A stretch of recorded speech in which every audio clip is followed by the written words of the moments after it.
Hello, ladies and gentlemen. My name is Kurt, and welcome back to Farlands or Bust. Indeed, my cow friends, my bovine beauties. Oh, sorry, I didn't mean to offend. But yeah, welcome back to Farlands or Bust, episode 610 of the series for your Thursday, September 22nd, 2016, as we have exited the previous episode's hidey hole. The sun rises in the east.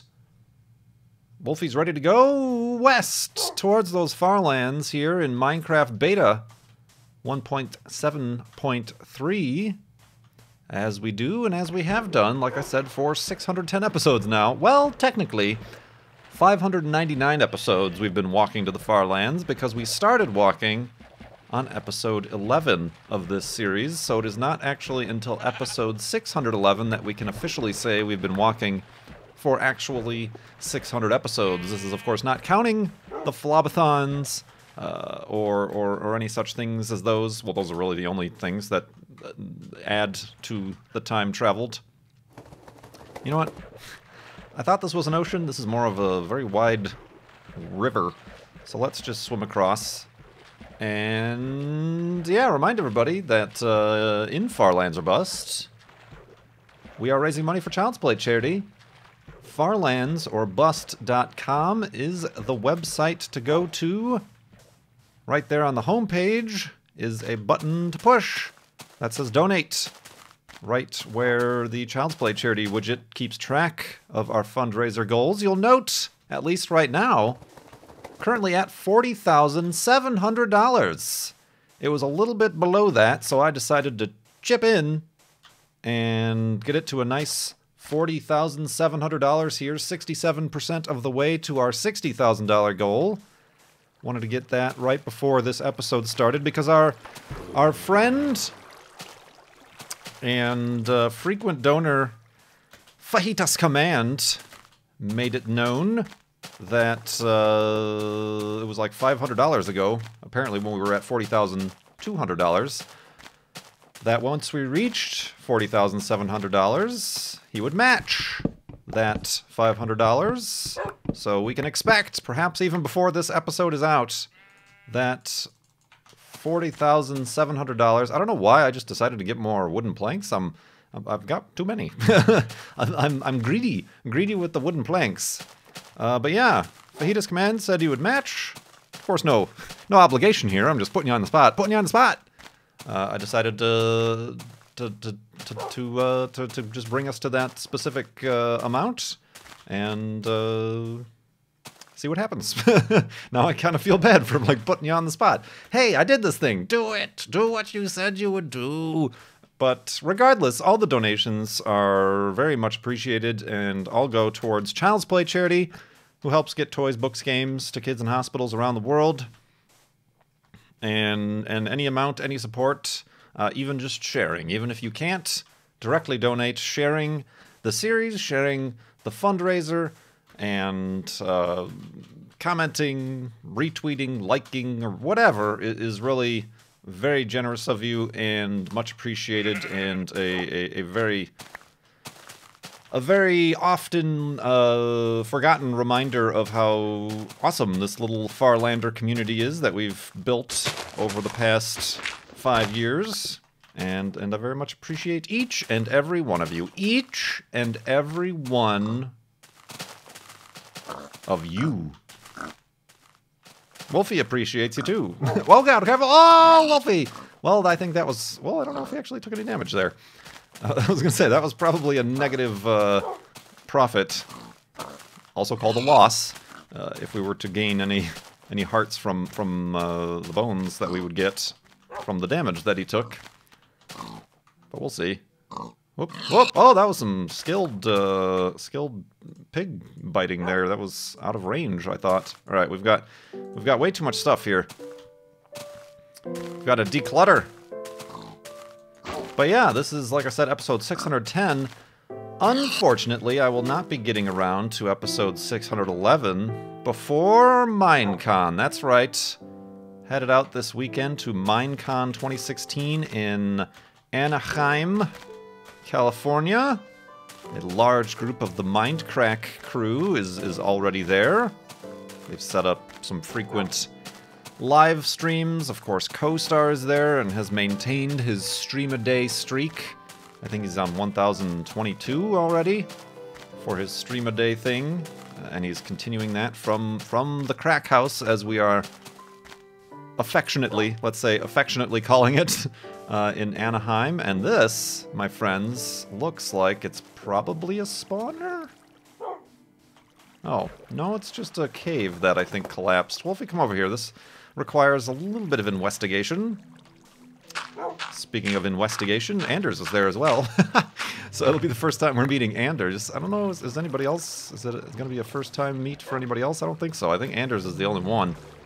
The first time in person meeting, because Beef is going to be there.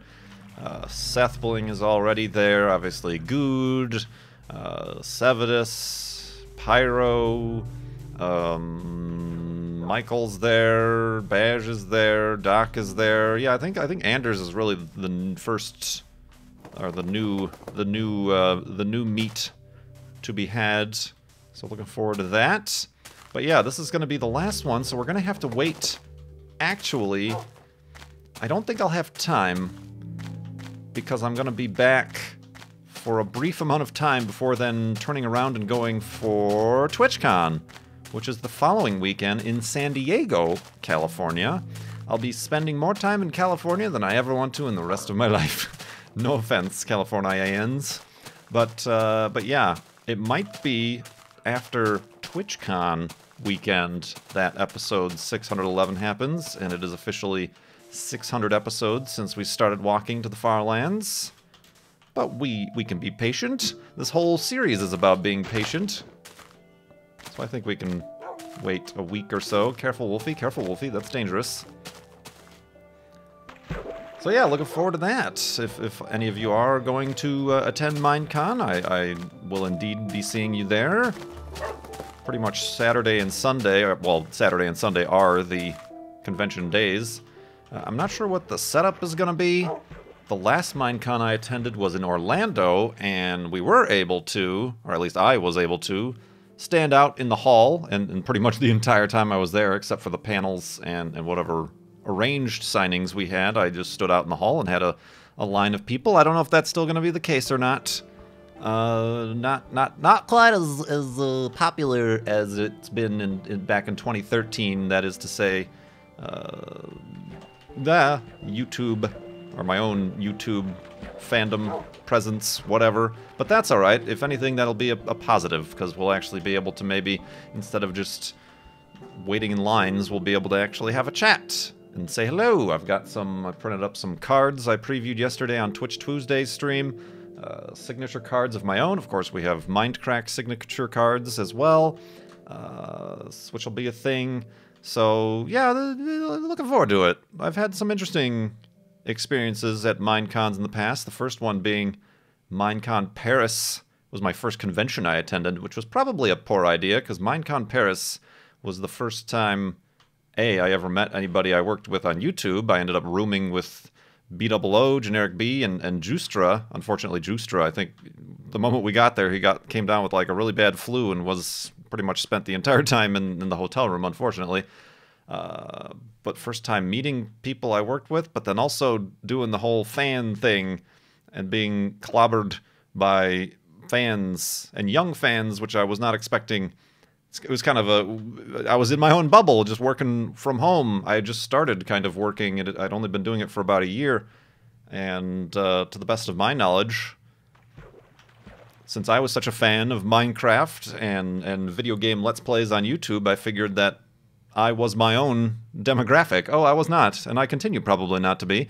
So that was a little bit of a surprise, and indeed took some time to process, some very significant time. Of course, also my first time to Europe, even though it really wasn't a European vacation or anything like that. But yeah, Minecon Paris was certainly an interesting experience. And then Minecon Orlando was a little bit more organized. We did the Mindcrack party, which unfortunately we don't quite have the setup or the funds to hold this year, which I think went very well and was also surprising as far as the attendance was concerned. And then Minecon itself, but I didn't attend London Minecon, which I heard was slightly different the way they've been handling YouTube personalities, which makes it sound less and less like it's possible to just stand out in the hallway and provide, you know, a meetup during the convention hours. Let's not sleep in a boat, let's sleep in a bed. But I'm hoping that's not the case this year, and that I can safely and without causing a ruckus just hang out. Just hang out. That's all it's going to be. Just hang out. No business to be done, no wheels to be dealed. Let's go to sleep and continue in the morning.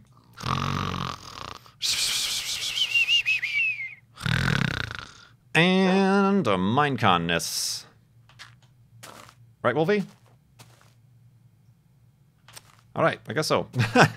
So yeah, I'm looking forward to it. Oh, my boat's still alive. I guess let's just use this one. Looking forward to it. Should be interesting. Should be interesting indeed. Not planning really on vlogging the experience. I have a GoPro. I'll bring the GoPro. Of course, I also have my phone, which has a camera on it, but I'm not like a lot of guys brought computers and laptops and are streaming, and I'm not really planning on doing that simply because I'm not prepared, nor am I set up or even in the mindset to be doing that. But maybe I'll try a short little clip thing to put together when I get back or something, or not. I don't know. It's all up in the air. But yeah, I appreciate everybody, unfortunately, if you can't attend, your patience. I do have videos going up while I'm gone. Rather, you know, we've got the Grow Home series, played some more Minecraft Murder with the Murder group. And then as well, I have the archive, the VOD of playing Inside. If you missed that live stream, I have the Inside Let's Play going up in a 3-part YouTube series. So you can check that out. But I also wanted to mention, I teased in the last episode, or a few episodes ago, that I had another kind of announcement. It's still not 100% an announcement, 90%. But like I said, following Minecon weekend is TwitchCon. I'm attending TwitchCon.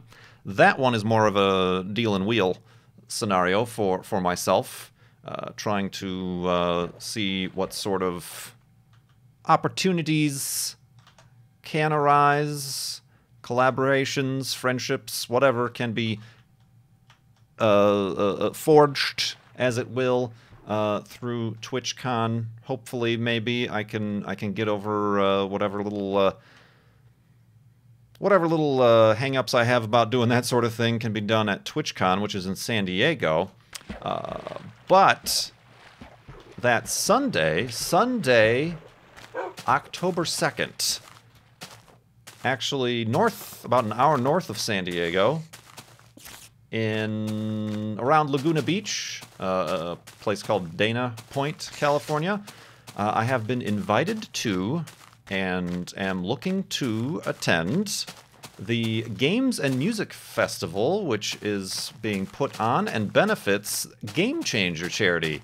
Game Changer charity is actually very tightly knit with Child's Play charity.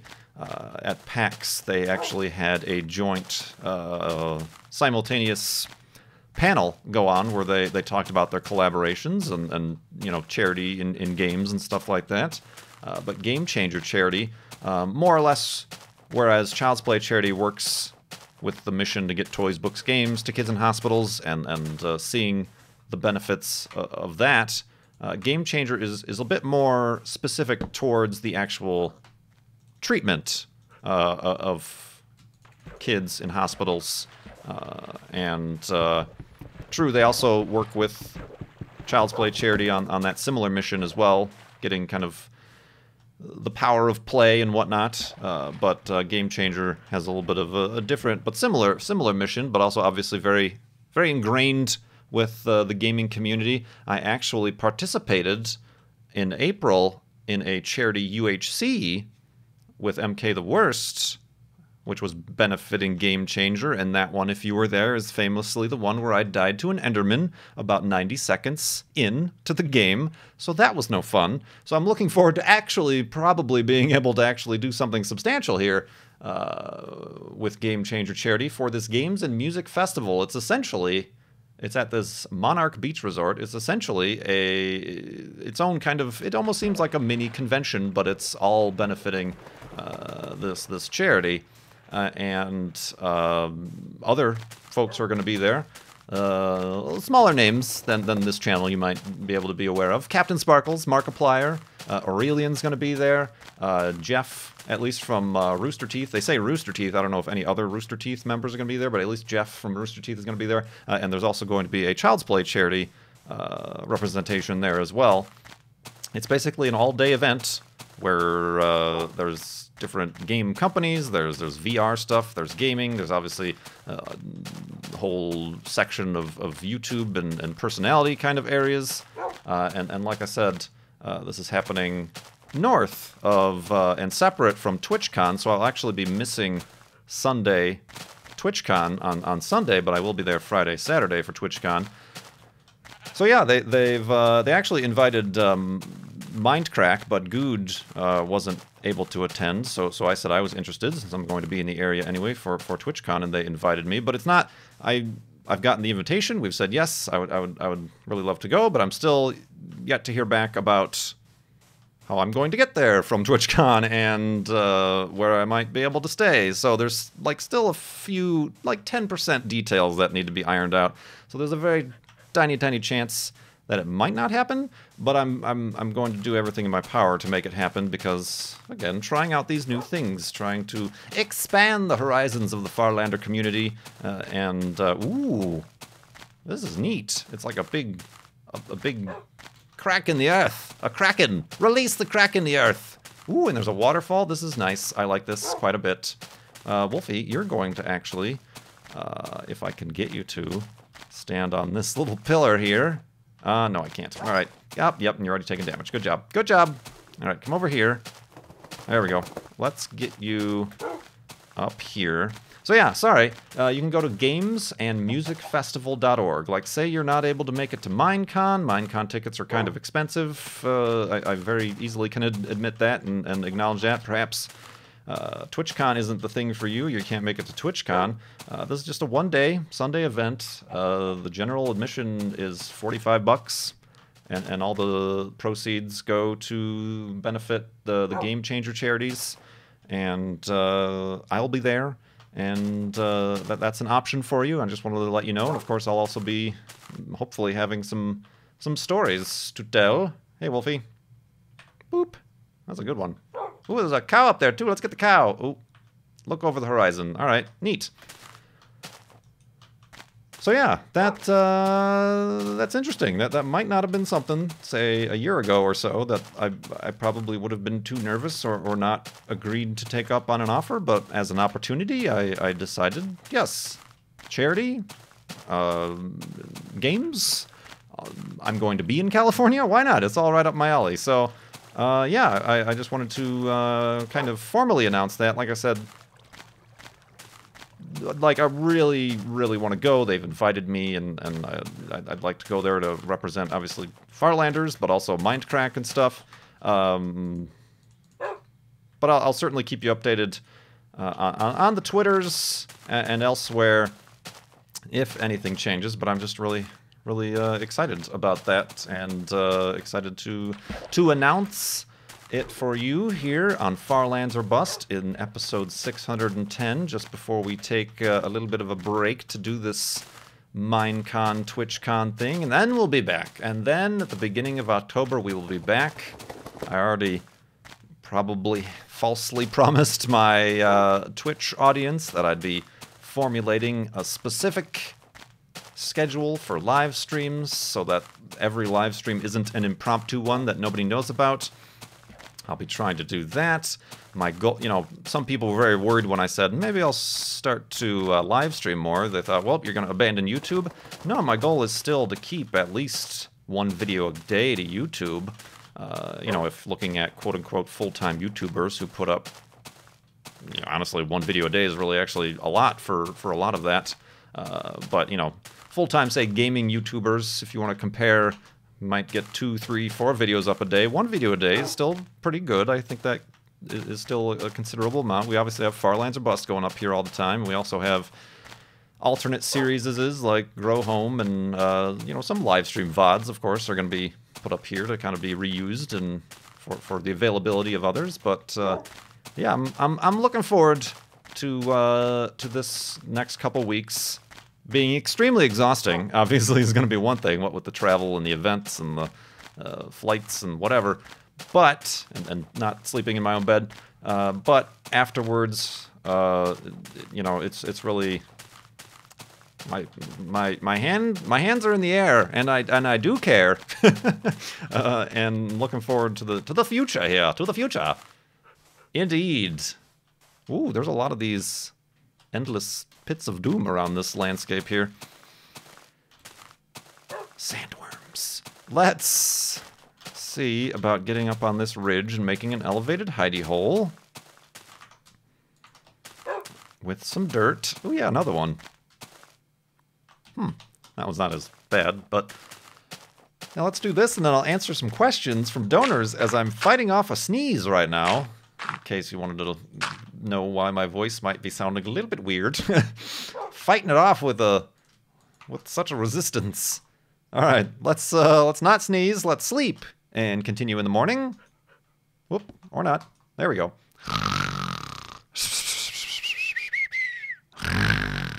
And awakeness. And awakeness indeed. And continuing on this. Frank, with a donation, asked if Mojang came to you and asked for advice on how to improve Minecraft, what would be your suggestions? Bring the Farlands back. I honestly, I thought about this, and again, I'm not very good at providing answers. I always provide the non-answers. I think I have a non-answer for this. I don't know. My answer, how would you improve Minecraft? I don't think you can improve it. And I'm not saying that because I think it's perfect as it is, or it can't, there's nothing you need to do to improve it. I think, how old, 7 years the game has been in work since it was released and something like that. I just think that it's so ingrained and like is its own game already. I think the only way to improve it, or improve upon the idea, is to just make a new game. Not Minecraft 2, but you know, all these other developers are creating survival games. Ooh, look at this cube of Castlitude. Wow, that's crazy. That's, like, perfect. I almost thought that was, like, some sort of castle or building. Neat. I feel like going up there and almost finishing that symmetry. That is perfectly symmetrical. Ha! Get your started castle foundation. Only right here, about 3-ish million blocks away from spawn in the Farlands world. Ooh, I would go up there, but it's a little bit dangerous. Let's take a look at it, though. But yeah, it's kind of probably not the most optimistic view, but yeah, I feel like the only improvement you can make is to make a new game. I'm not saying scrap Minecraft either, but you look at all these other developers, how since Minecraft came out, the survival, craftable, even voxel-style video game has certainly, that genre has certainly been absolutely flooded with new games, all in part perhaps trying to recreate the magic and interest of Minecraft, but also trying to improve on it and come up with better ideas. You know, there really isn't much that I can say that doing to the world specifically of Minecraft would do.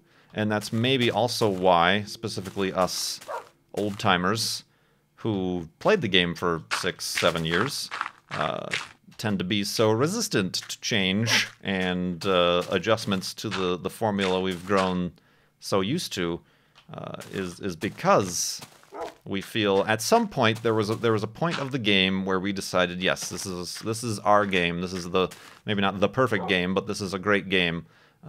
And then more and more changes to that simply spoil that. They spoil that formula, I guess. Obviously, there's little bugs and things that they could be fixing. I mean, coming to mind is little annoyances like with the current games. I don't know what happened where the falling blocks, like sand and gravel, do that weird glitchy thing now as opposed to just falling symmetrically and smoothly. They do this weird jittery. It almost looks like they're the block offset from the Farlands. You know, why not fix that? Or why not fix the weird portal lag that happens now that didn't exist before?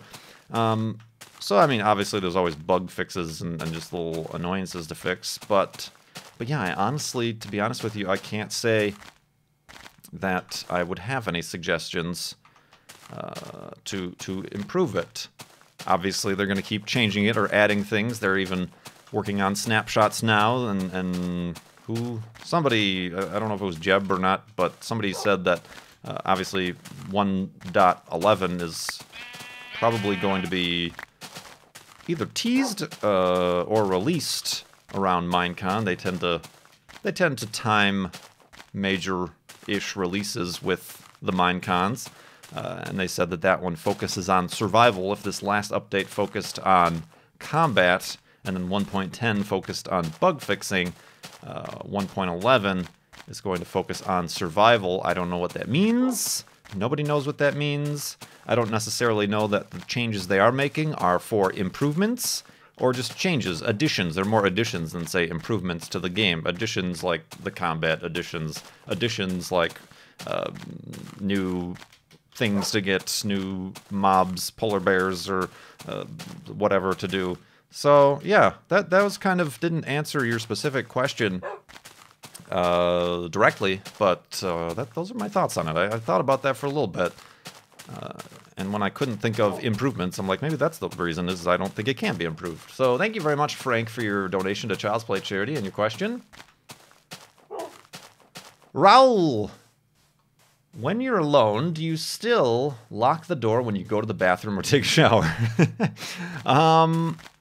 No, although I close the door, which, when being alone, seems a little bit pointless, but it still seems like it makes sense. I never even, specifically if I trust the people in the house, and I'm familiar with them, I never lock the door anyway. I close the door, yes, if that's what you mean, but locking it, like actually pressing the little lock thing on the bathroom door or whatever, is rarely a thing I do. I suppose staying with the Mindcrack group, since I don't know the vast majority of them on a day-to-day basis, I will probably, when I'm using the bathroom or taking a shower, I will probably lock the door, simply because to avoid any accidental entries, breaking and enterings into the bathroom, or whatever. You know, in that scenario, I would lock the door, but I normally don't lock the door ever anyways, if I'm like around family or people that I know and understand won't just come barging in. So yeah, I don't lock the door. It's a weird thing I noticed moving to Arizona here. The master bedrooms have a bathroom attached, obviously, if you're not familiar with kind of American home design. The master bedrooms have a bathroom attached to the bedroom. No doors. In the vast majority of the places looked at here, no doors in between the master bedroom and the bathroom itself. Just kind of an opening, what's the word for it? Like an archway or something. Certainly it delineates that there's different rooms there, but no actual doors. Which makes sense, I suppose, if you're looking at a family situation. There's a door on the master bedroom, obviously, but if you're thinking of the 2.3 children or whatever, and the parents living in a home, certainly if that's the parents' bathroom, then perhaps they don't need a door. But that I thought was weird, and I put up a shower curtain to be able to, quote-unquote, close the door Even if nobody is home, that still feels like the right thing to do, to have a little bit of privacy, which is a strange thing to understand if, like I said, you're already alone. But still, I just felt that weird, and it is only seems to be always everywhere else I've known and been. There's always been a door, just a normal door on the bathroom between the master bathroom and the master bedroom. But not here in Arizona. Perhaps it's a Southwest, perhaps it's a West Coast thing, I'm not sure. But I thought that was just a little bit of a strange happenstance noticed between cross-country moves. But I appreciate Raul for your very interesting, I think that's the first time that's been asked. Very interesting question. Thank you very much. Let's see.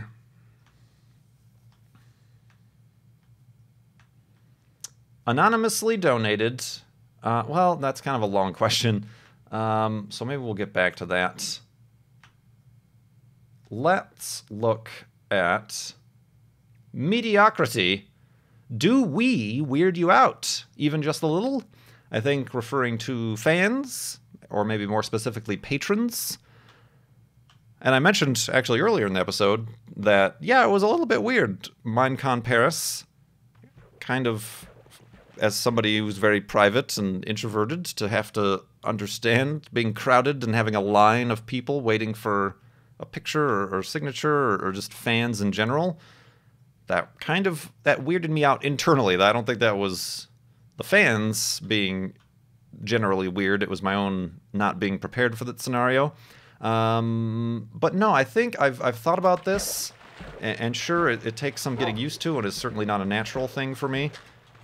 I think I'm really, the most, obviously, being able to support myself through the Patreon and stuff like that is probably the best outcome of that. But the second best thing of the Patreon, and I'm kind of sad I didn't think of it or something similar sooner, is how the patrons, the Farlanders, have created your own community even without me. Like, I don't need to necessarily, sure, I pop in from time to time, but I'm not the center. Well, obviously, the content is the reason the group got together and had now started their own Discord and have events on the server and do their own UHCs and stuff. But it's kind of its own self-guiding, self-informing thing, community, Farlanders, I guess we can call it. That came out of simply the Patreon support thing, and that doesn't weird me out. That actually is kind of like a very unexpected but a very happy thing, I think, and something that I'm glad has been an outcome of starting that campaign was the community that derived out of it. I mean, even. There's a small group, a handful, who are coming to Minecon, mostly for themselves, and whoops, yeah, oh, no, stay seated there, well done. To meet themselves, and they're kind of arranging their travel for each other and their selves, as opposed to centering it all around me. I'm going to try, definitely, and working on figuring out some sort of more formal meetup or get-together. That would be pretty good, but yeah, I think it's the community that spawned itself without me needing, to. I think certainly making the patron server is what really sparked it. The ability for Farlanders and fans and patrons to, that's basically a forum to meet each other and then forge these kind of new friendships and communities. Was certainly the spark there, because I think before I started the patron server, it really didn't exist too much, and maybe that's a lot of where I was having some questions about the Patreon and what I was doing there, but this certainly has found a lot more direction with that. But yeah, I mean, not as a whole. You don't weird me out, and I can only say that the community that has come out of it, just on your own sake, without even my own, I didn't push it, I didn't say, this is why I'm doing this, or you all have to be friends, it just sort of happened naturally, and I'm really, really kind of glad for that. That's not, I think we might have a zombie spawn in here. I don't know how close this place is. Let's light this place up really well, just in case. But yeah, Thank you very much, Mediocrity, for that donation, and to Child's Play Charity. Of course, you can keep going to farlandsandbus.com, just like Mediocrity did, and donate to Child's Play Charity while I'm away at Minecon. That would be really great to come back to a whole new number, perhaps 70%. We're up to, like I said, 67%. Perhaps we can reach 70% of the way to our $60,000 goal for Child's Play Charity here at farlandsandbus.com. I think I said that 3 times, but in different order. And that would be great. If you are going to Minecon, say hello. If not, that's all right. We'll see you soon. Also, same thing with TwitchCon or this Game Changer festival thing. Looking forward to stuff. So much stuff to look forward to, my friends. Thank you so much for watching. My name is Kurt.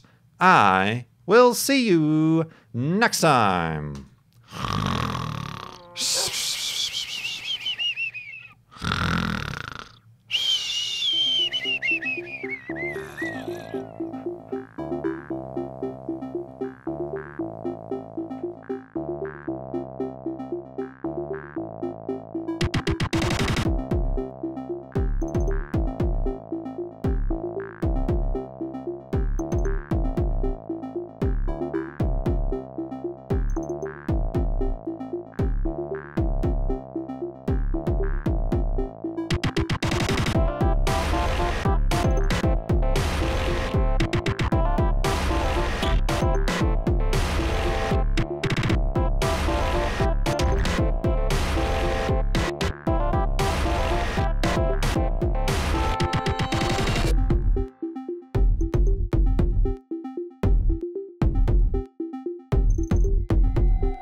Indeed.